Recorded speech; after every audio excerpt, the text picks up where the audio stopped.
I was a victim of childhood sexual assault for 9 years during my youth.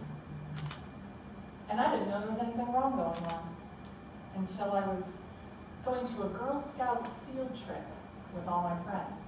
And the Girl Scout leader's driving the car. We're in the 5th grade. All the girls are talking about all the things they've done with boys, like how far they've gone, feeling like I fit in. I remember saying, oh, I've done basically everything with my friend's father. I'm very surprised that Girl Scout leader didn't drive off the road. The grooming began at age 2, so I just didn't realize. I thought you play for a little while with your friends, and sometimes their father touches you, and then you go eat lunch and play outside, and this is the way things work. But if someone had told me, no one's supposed to touch you in the private areas where you wear a bathing suit, then I would have said, hey, you don't get to touch me. But I never knew that. So I just accepted it and then was like, okay, let's go to Chuck E. Cheese. I would bet my life that he molested my friends too. I remember opening my eyes once in the dark in their bedroom and seeing him on one of the girls' beds and feeling a little bit of relief that he wasn't in my bed. Now, I don't know if I completely dissociated during the really severe assaults or if he drugged me. His wife was a nurse, so there was always medication out and open on the counter. And I remember that I would eat over and sleep over, and I couldn't move in bed. I would just lay on my belly, and I would put my arms up as tight as I could, and I would squeeze my whole body to be as tight as I possibly could, and then I would feel a hand. And this was every time I slept over. So it was back in the days before seatbelts. So on the field trip, we're all in the back of the station wagon, just crammed in, talking 11 and 12-year-old girl stuff. And that Girl Scout leader told my mom the next day. And my mom questioned me about it. And I found out soon afterwards that she was also a survivor of childhood sexual assault, and that many people in my family were survivors of incest. And that bothered me more than being a primary survivor myself.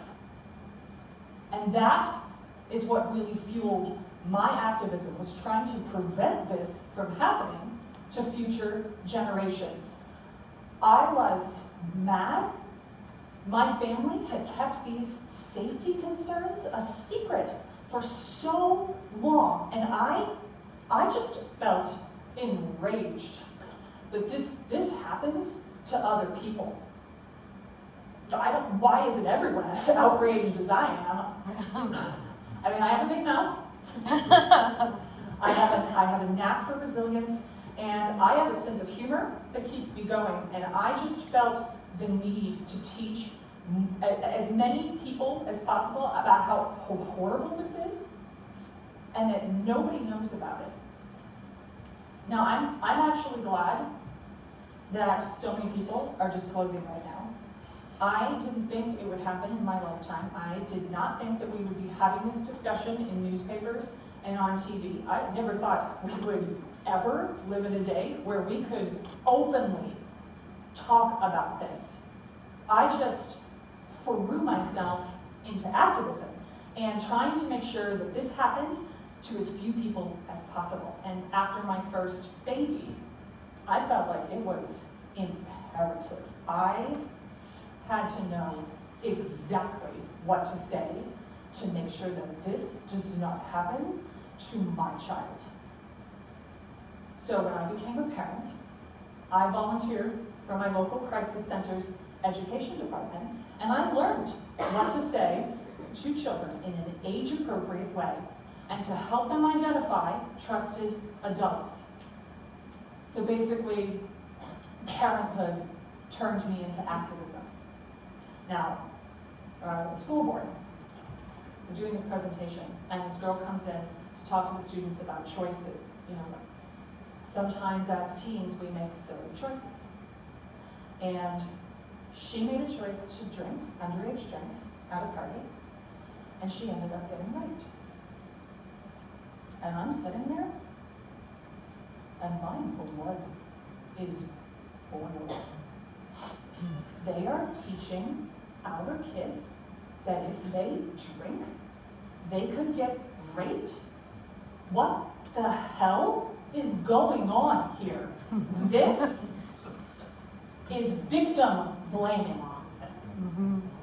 She got raped because someone decided to rape her, not because she drank at a party. So I told the school board that I knew of an agency that teaches age-appropriate, evidence-based curricula to kids from kindergarten to grade 12, and I want that in our school. Now, there are 9 people in the city who have power over the schools, and I was one of them, and I was laughed at. They said, Jessica, we don't need this here. This doesn't really happen here, and I think we do a good job keeping our kids safe, and we can't afford it.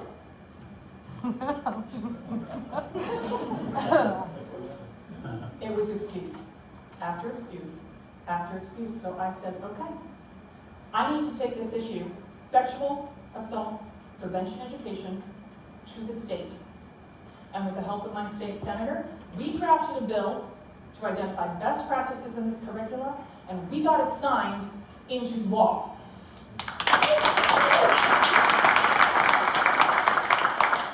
We got it included in the New Hampshire health curricula, and now 250,000 kids get this information in school. Woo!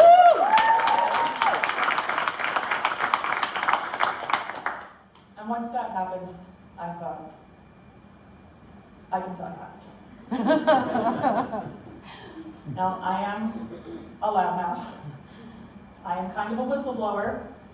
In school, I got a most informative and most talkative, so if there's injustice, I can't not talk about it. And this is happening to our children.